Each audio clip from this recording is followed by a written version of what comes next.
कई लोग हमसे कहते हैं गुरुजी हमारे गांव में शंकर जी का मंदिर है और शंकर जी के मंदिर के अंदर पार्वती जी नहीं है, गणेश जी नहीं है, कार्तिकेय जी नहीं है, केवल नंदी है और शंकर जी हैं। तो क्या हम पार्वती जी, कार्तिकेय जी, गणेश जी को बिठा दें?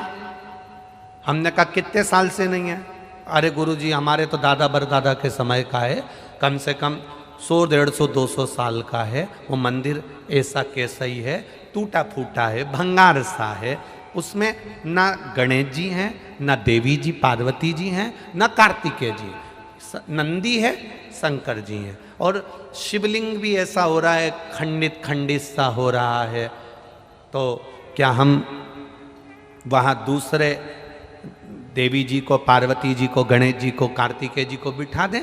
हम उनसे कहते हैं किसी को बिठाने की जरूरत नहीं है। हमने पहले भी कथा में कहा, आप लोगों को समझाया कि ये शिवलिंग है, ये जलाधारी है, ये चरण है। ये शिवलिंग शंकर जी का प्रतीक है, ये जलाधारी पार्वती जी का स्थान है, जहाँ से जल बहता है। वहाँ गणेश जी, कार्तिकेय जी हैं, बीच में मोटी सी लाइन अशोक सुंदरी है, ऊपर जो जल टपक रहा है वो शिव जी की 5 लड़कियाँ जया, विषहरा, शामरी बारी, दौतली और देव हैं। शंकर भगवान का संपूर्ण परिवार इस शिवलिंग के अंदर है। अगर गणेश जी, कार्तिकेय जी, पार्वती जी कोई नहीं भी है तो चिंता करने की जरूरत नहीं है, क्योंकि महादेव वहां एकांत में बैठे हुए हैं, एकांतेश्वर। कोई कहता है शिवलिंग खंडित हो रहा है। शंकर भगवान का शिवलिंग कई कई जगह से खंडित होते चले जा रहा है, क्या हम उसको बदल दें? बिजली महादेव मनाली में एक शंकर भगवान का ऐसा मंदिर है जिस पर बिजली गिरती है, शंकर जी के टुकड़े टुकड़े हो जाते हैं, मक्खन से उसको जोड़ा जाता है, वो भी तो खंडित होता है। खंडित हो भी गया, प्राचीन है, पुराना है, तो वो साधारण नहीं है, वो भी एकांतेश्वर। भले थोड़ा बहुत अगर उसमें कुछ हो भी गया है तो भी वो शिव के जितने टुकड़े से टुकड़े भी हो जाएं, एक कंकर कंकर भी अलग अलग हो गया, एक कंकर कंकर भी विभाजित हो गया, तो भी वो शिवलिंग ही कहलाएगा, शिवलिंग के सिवाय कुछ नहीं कहलाएगा। प्रयागराज कुंभ, जब प्रयागराज में प्रयाग का मेला भराया था, तब सतुआ बाबा महामंडलेश्वर संतोष जी महाराज जी ने शिव पुराण की कथा, शायद 2-3 दिन मिले थे तो शिव चर्चा करी थी। आप लोगों ने सुनी थी टीवी पे? तो उसमें आप लोगों ने श्रवण करा होगा। राम जी जब रावण को मार कर आए, प्रयागराज की भूमि पर पहुंचे, गुरु बाबा का दर्शन करने गए तो गुरु बाबा जी ने कह दिया नहीं नहीं नहीं नहीं, तुम पर ब्राह्मण हत्या का दोष लगा है।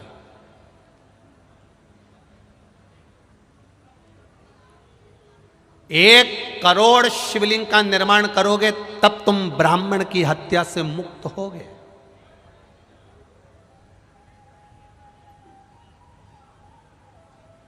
एक करोड़ शिवलिंग का निर्माण करना पड़ेगा तब तुम ब्राह्मण हत्या से मुक्त हो गए। अब राम जी चिंता में पड़ गए कि 1 करोड़ शिवलिंग का निर्माण करने में तो मेरी पूरी जिंदगी निकल जाएगी।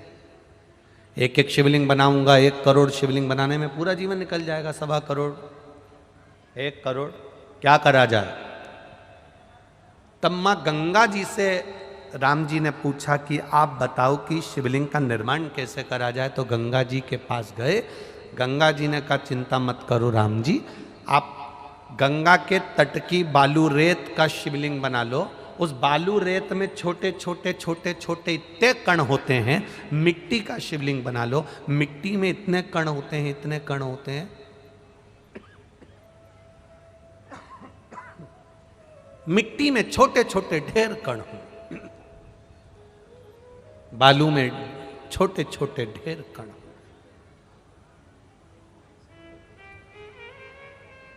जब हम दुनिया के लोग हंसते हैं। सावन महीने की जब शिवरात्रि के दिन पूरे विश्व के लोग जब ऑनलाइन शंकर भगवान का शिवलिंग बनाते हैं, पूजन करते हैं, आप लोगों ने करी कि नहीं करी? जब हम सीहोर से या जहाँ कथा चलती रहती है वहाँ से सावन महीने की शिवरात्रि पर जब शिवलिंग का निर्माण करवाते हैं, शिवलिंग का पूजन करवाते हैं, उसका लाभ क्या मिलता है जिसने करी उसको मालूम है। मिट्टी का शिवलिंग बनाओ, बालू रेत का शिवलिंग बनाओ, जब हम पूजन करते हैं एक शिवलिंग के पूजन का फल नहीं मिलता, करोड़ों शिवलिंग के पूजन का फल हमारे खाते में चला जाता। करोड़ों शिवलिंग।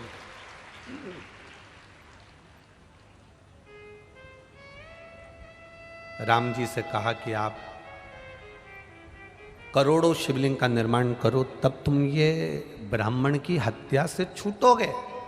राम जी ने गंगा जी के कहने पर एक शिवलिंग बालू रेत का बना लिया, उसमें छोटे छोटे जितने जितने कण थे शिव जी को प्राप्त हो।